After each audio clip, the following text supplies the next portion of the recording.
You can't be replaced. So go now. Hi friends! Your love is a one in a million. It goes on and on and on. Welcome back to my channel. It's been quite a while since I made my last video, but today I'm back and I decided today I wanted to show you guys some of my crystals. I picked out some crystals to show you guys. Ooh. And I put them all on this little wooden thing. If you guys don't know, if you're coming from my TikTok, you will know, but for myself, I truly believe that they've worked for me and they've helped me. So I chose some of my crystals, but if you guys aren't into this whole thing, you can just click out this way, that way. Let's go back to when I first started crystal collecting. I started end of 2020, beginning of 2021, and let's just say I kind of went a little overboard. I don't have many of the really big ones, but I do have some small ones I keep in my room. This can be part one to my crystal collection. So without further ado, let's get started. The first one I'm going to show you guys is this guy, and it's rose quartz. So the reason why I love rose quartz so much is because all the healing properties it has.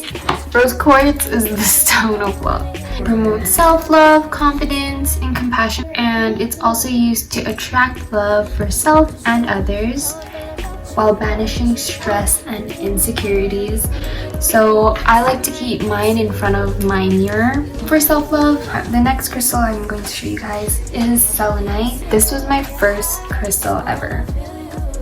My whole spiritual journey started with this crystal. I also got it in a small form because I put it in this little crystal charging station. It cleanses my crystal jewelry. Selenite is good for cleansing. It charges other crystals, assists in mental clarity, instills deep peace. It also allows oneself to truly be open and honest with themselves. A lot of people get this crystal mixed up with another crystal. I don't remember the name of it. I know that a lot of people mistaken selenite for that crystal here, but we use so many. Anyways, the next crystal I have on my wooden tray here is black tourmaline. Now I made the mistake of keeping this in the sun, so it's kind of faded. Look at this one versus this one. Black tourmaline is really good for protection, grounding. I like to put mine kind of where my door is. It literally sucks up negative energy. The only thing is with black tourmaline, since it absorbs all of that energy, you need to cleanse it off too. The next crystal I'm going to show you guys is green jade. Green jade is supposed to promote happiness, friendships, good luck, all that stuff. Of course I'm wearing green top, but it's just so cute. It's just a little heart and a little tumblestone. The next crystal I'm going to talk about is amethyst. I put under my pillow a lot. I put it on my forehead. I meditate with it a lot. But amethyst is good for a really good crystal to meditate with. It has a lot of healing properties. If you have anxiety, I recommend this crystal. Try and open your third eye. I've connected with amethyst on so many levels. It's really good for repelling negative energies too. The next crystal I have to show you guys is Angelite. This is just such a pretty blue stone. Properties Angelite has: full body protection, creates honest and open communication, relieves tension and stress, facilitates forgiveness, and connects you to higher beings. I have an interesting story about this stone. The first day I got this stone, I cleansed it, I put it where I keep all my little crystals. The next day it was gone. If you're into crystals, if you know, you know. Just left it aside, I didn't care. And then next thing you know, my dad was like, why is this on my desk? And if you don't know, Angelite is associated with the zodiac sign Cancer. And it was just on his desk and it kind of spooks me a little bit. But if you guys know anything about that or like why that happened, let me know because I have no idea why that happened. Intermission. There's lots downstairs too. It's the one you like. Thank you.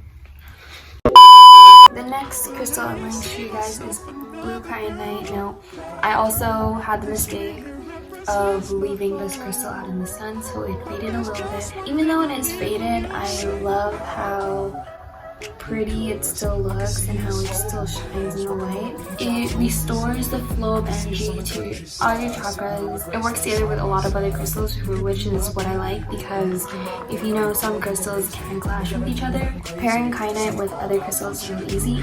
I don't connect with it that much, but I always get this good vibe from it. Blue kyanite is good for strengthening communication, meditation, healing, clarity, and energetic protection.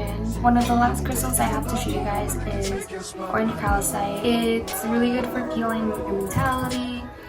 It balances the emotions, heals past trauma. It removes fear, helps one to overcome depression, and it has the ability to solve problems and are blocking one from reaching their truth. Actually slept with it.